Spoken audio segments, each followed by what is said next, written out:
Verb forms. Future tense. The future tense is formed by the present form of the helping verb will, followed by a verb in its base form. For example, will in italics, base verbs in bold. The meeting will be tomorrow at 4. I will see you there later. I will go to Seattle tomorrow. As you may recall, will is only one of a group of the verbs called modals. All of the modals can be used to talk about the future.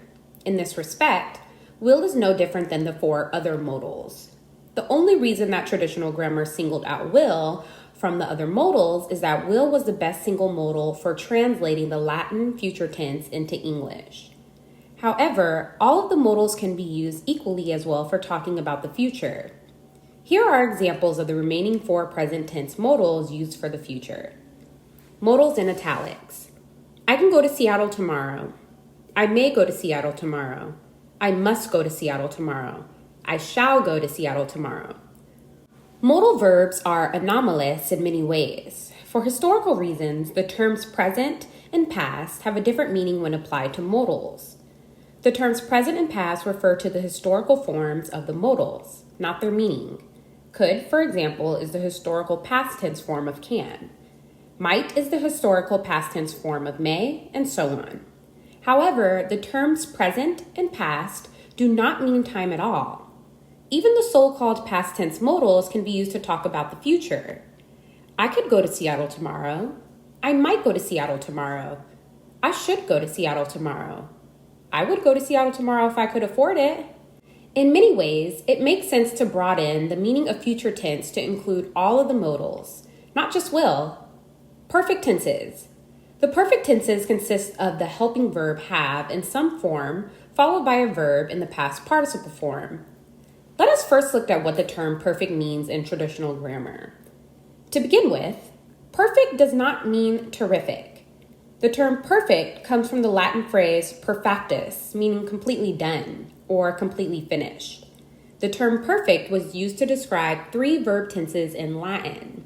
They were called perfect or perfected tenses because each of these 3 tenses dealt with actions that spanned a period of time. The action was begun at one time and then completed or finished, get it, perfected, at or before a second time. The basic idea of traditional concept of tense is that there is a fundamental division between the time relationships in the 3 simple tenses and the time relationships in the 3 perfect tenses. The action in the simple tenses takes place at a single point or moment in time. In the present tense, it is a present moment in time. In the past tense, it was at a past moment of time. In the future tense, it will be at a future moment of time. The perfect tenses, on the other hand, deal with actions that span a period of time. The present perfect tense deals with an action that began in the past and continues up to the present time. The past perfect deals with an action that began at a more distant point in the past and ended at a more recent point in the past. And the future perfect deals with an action that begins in the present or in the near future and ends by some more distant point of time in the future. Grammar trivia. When the present tense isn't about time. We use the present tense in 3 primary ways. To state facts, meetings are open to the public. To make generalizations, traffic always seems worse on Fridays, and to describe ongoing states, even ones that are temporary. I have a headache. The present tense, then, is not really about something that is happening only right now. Present perfect tense. The present perfect tense is formed by the present tense of the helping verb have, followed by a second verb in the past participle form, which we can summarize as follows. Present perfect equals have has plus past participle.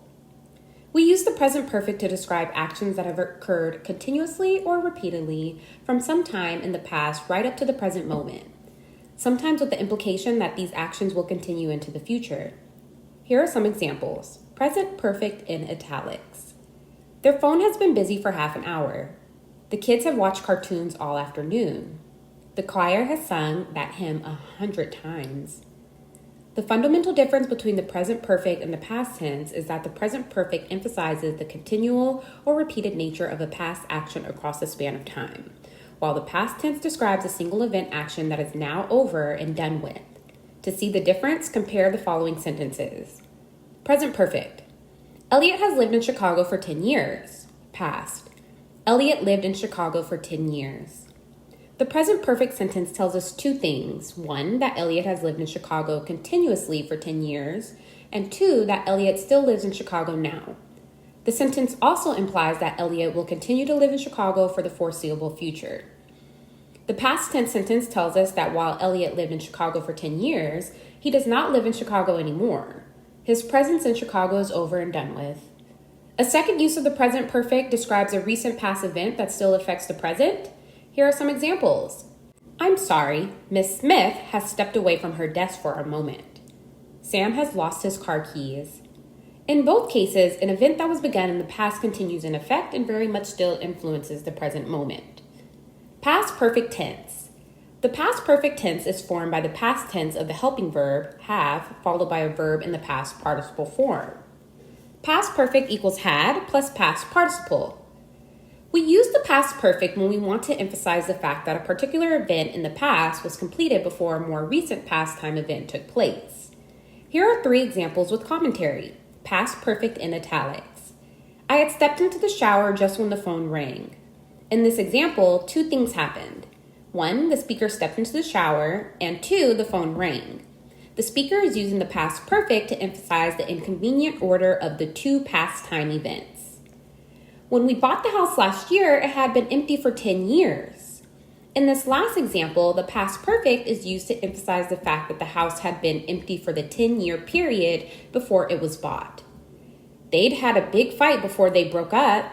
In this example, the past perfect sequences 2 events. 1, a big fight, and 2, a breakup. Here, the past perfect implies that not only did these 2 events happen in this order, but there's probably a cause and effect connection between them. That is, their big fight may have caused their subsequent breakup. Future perfect tense. The future perfect tense is formed by the future tense of the helping verb, have, followed by a verb in the past participle form. Future perfect equals will have plus past participle. We use the future perfect tense when we want to emphasize the no later than time of the completion of a future action. Compare the meaning of the following sentences. The first in the future tense, the second in the future perfect tense. Future, we will break for lunch around 12:30. Future perfect, we will have broken for lunch by 12:30. The future tense sentence merely states when some future action will take place. The future perfect sentence puts a no later than time limit on when the action will have been completed. We could break for lunch at noon or even 11, but in any event, we will have broken for lunch no later than 12:30. Here are some more examples of the future perfect tense. The train will have left by the time we get to the station. The paint will have dried by tomorrow morning. The snow plows will have cleared the roads before we get to the lodge. The progressive. The term progressive is used to describe a set of verb constructions that stand apart from the system of 6 tenses that have already been described. The term aptly describes the main characteristics of the progressive constructions. We use the progressive to emphasize that the action of the verb is in progress ongoing at a particular moment of time. There are 3 types of progressives: a present progressive, a past progressive, and a future progressive. All 3 types of progressives are built in the same way. A form of the helping verb be is followed by a verb in the present participle form. We will now examine each of them in turn. Present progressive. The present progressive is formed by the present tense of the verb be followed by a verb in the present participle form. Present progressive equals am, are, is, plus present participle. Here are some examples of sentences using the present progressive. Helping verbs in italics, present participles in bold. I am working on it even as we speak. We are waiting to hear from the boss. It's raining like anything. We use the present progressive when we want to emphasize that some action is in progress at the present moment. Past progressive. The past progressive is formed by the past tense in the verb be followed by a verb in the present participle form. Past progressive equals was, were, plus present participle. Here are some examples of sentences using the past progressive. Helping verbs in italics, present participles in bold. I was working on it when you called. We were waiting to hear from the boss. We use the past progressives when we want to emphasize that some action was in the process at a moment or period of past time. Future progressive. The future progressive is formed by the future tense of the verb be followed by a verb in the present participle form. Future progressive equals will be plus present participle. Here are some examples of sentences using the future progressive. Helping verbs in italics, present participles in bold. I will be working on it all next week. It will be raining by the time we get there. We use the future progressive when we want to emphasize that some action will be in process at some moment or period in the future. Grammar trivia, the missing future tense. A defining feature of the Germanic language family, English, German, and Scandinavian languages, is that at some point in their prehistory, one type of verb ending managed to disappear, an ending that indicates future tense. As a result, these languages have only two true grammatical tenses, present and past. In English, the helping verb will is added before a verb to indicate a future action, but the ending of the verb itself is just its ordinary dictionary form. All other related non-Germanic languages, such as Greek and the Romance languages, have kept special tense markers to indicate a future action. Tensed verbs. We will end this section on tense with an important generalization about how sentences and clauses are built. Sentences and clauses differ from phrases in one fundamental way. Sentences and clauses have verb phrases or predicates that begin with a tensed verb. A tensed verb is a verb in either the present or past form. As we will see in Chapter 5, certain types of phrases also contain verb phrases, but their phrases do not have a tensed verb. Compare the following examples. Sentence: Barbara rejected the offer. Gerund phrase: Barbara's rejecting the offer surprised everyone. Infinitive phrase: For Barbara to reject the offer surprised everyone. The first example is a sentence because it contains a tensed verb, the past tense rejected. While the two phrases contain essentially the same information as the sentence, they are clauses, not sentences, because they do not contain a tensed verb. The gerund phrase contains a verb in the present participle form, rejecting, and the infinitive phrase contains a verb in the infinitive form, to reject.